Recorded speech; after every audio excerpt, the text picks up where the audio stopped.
Hello everyone. आज हम देखेंगे कि बीम का रिएक्शन कैसे कैलकुलेट होता है। फर्स्टली मैं आपको बता दूं कि बीम का रिएक्शन क्या होता है।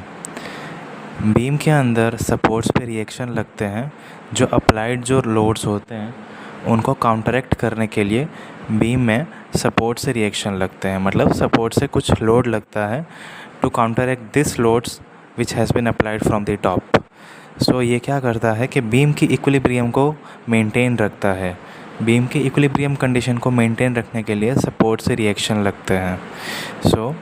ये एक बीम है, यहाँ पे दिया गया है, इसका हमें रिएक्शन फाइंड आउट करना है। तो हम कैसे करेंगे? फर्स्टली वी कैन सी कि यहाँ पे 8 किलो न्यूटन का एक पॉइंट लोड लग रहा है प्लस 5 किलो न्यूटन पर मीटर का एक यूडीएल लग रहा है।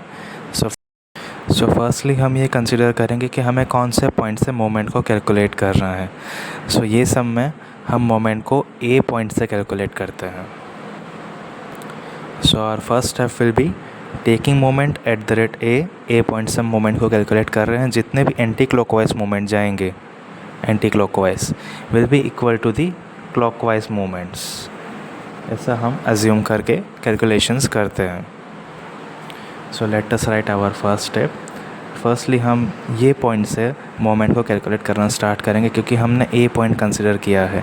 यहाँ से जितने भी एंटी क्लॉकवाइज मोमेंट्स चाहते हैं उनको हम पहले लिखेंगे। तो पहला होगा आर बी, पहला रिएक्शन होगा हमारा R B. R B anti clockwise कितने तक जाता है? ए तक, 4 मीटर तक जाता है। आर बी इंटू 4, हमारा एंटी क्लॉकवाइज मोमेंट यहाँ पे ख़त्म हो गया। अभी हमें जाना है क्लॉकवाइज मोमेंट्स पे।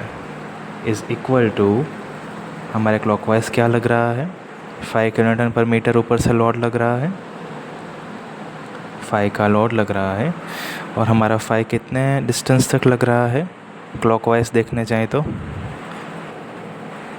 4 मीटर तक लग रहा है। और एज़ पर द रूल जितना यूडीएल लग रहा है हमें उसका हाफ डिस्टेंस और कंसिडर करना है। तो 4 मीटर का हमारा यूडीएल है, तो हम 4/2 एक और बार कंसिडर करेंगे। Got it?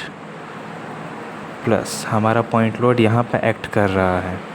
हमारा पॉइंट लोड यहाँ से क्लॉकवाइज मोमेंट पे अगर हम घुमाएंगे इसको ऐसे 8 किलो न्यूटन यहाँ से ऐसे घुमाएंगे तो कहाँ तक लगेगा? यहाँ से ऐसे जाएगा 2 मीटर और यहाँ तक आएगा तो 4 मीटर। तो 2 + 4 = 6 मीटर। तो 8 × 6। अब ये पॉइंट लोड है, तो पॉइंट लोड के लिए हमें इसका कोई आधा डिस्टेंस कंसिडर करने की ज़रूरत नहीं है। वैरस जब यूडीएल आता है तब हमें ये फुल डिस्टेंस प्लस इसका आधा डिस्टेंस कंसिडर करना पड़ता है। अगर इसका कैलकुलेशन हम कर लें तो RB × 4 = 88, इसका आंसर आएगा। RB will be equal to 88 divided by 4। Therefore RB is equal to 22 kilonewton, which will be in upper direction.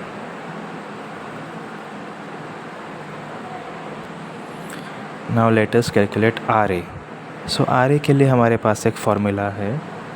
RA is equal to total load minus RB. RB we have already got 22 kilonewton, तो हमें बस निकालना है total load. तो हमारी beam के ऊपर से कितना लोड लग रहा है हमें वो देखना है। बीम के नीचे का लोड्स मत देखिएगा, बीम के ऊपर कितना लोड लग रहा है। तो पहले हमारा 8 किलो न्यूटन लग रहा है, ओके, और हमारा यूडीएल हमारा 5 किलो न्यूटन पर मीटर लग रहा है। तो let us first take UDL 5। अभी मैंने लास्ट में बोला था कि हम जब मोमेंट कैलकुलेट करते हैं तो हमें ये 4 मीटर कंप्लीट लेना पड़ेगा। तो हम ये 4 मीटर कंप्लीट लेंगे टोटल लोड में भी। लेकिन जब हम टोटल लोड कैलकुलेशन करेंगे तब हम यूडीएल का आधा नहीं कंसिडर करेंगे। ये हमारा 4 मीटर पे ख़त्म हो जाएगा यहाँ पे। Plus as it is 8 kilo Newton हम लेंगे। यहाँ पे हमें कुछ मल्टीप्लाई नहीं करना है। जो यहाँ की हमने 6 मल्टीप्लाई किया था मोमेंट कैलकुलेशंस में, हमें टोटल लोड में ये कंसिडर नहीं करना है। ये टोटल हमारा सिर्फ 8 रहेगा।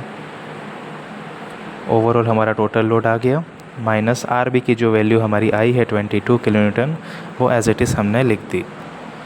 अभी इसका हम कैलकुलेशन करने जाएँ तो हमारा इसका आंसर आएगा 6 किलो न्यूटन्स। जो कि अपर डायरेक्शन में होगा। हैंस हमारे support reactions RA and RB हमें दोनों यहाँ पे मिल चुके हैं।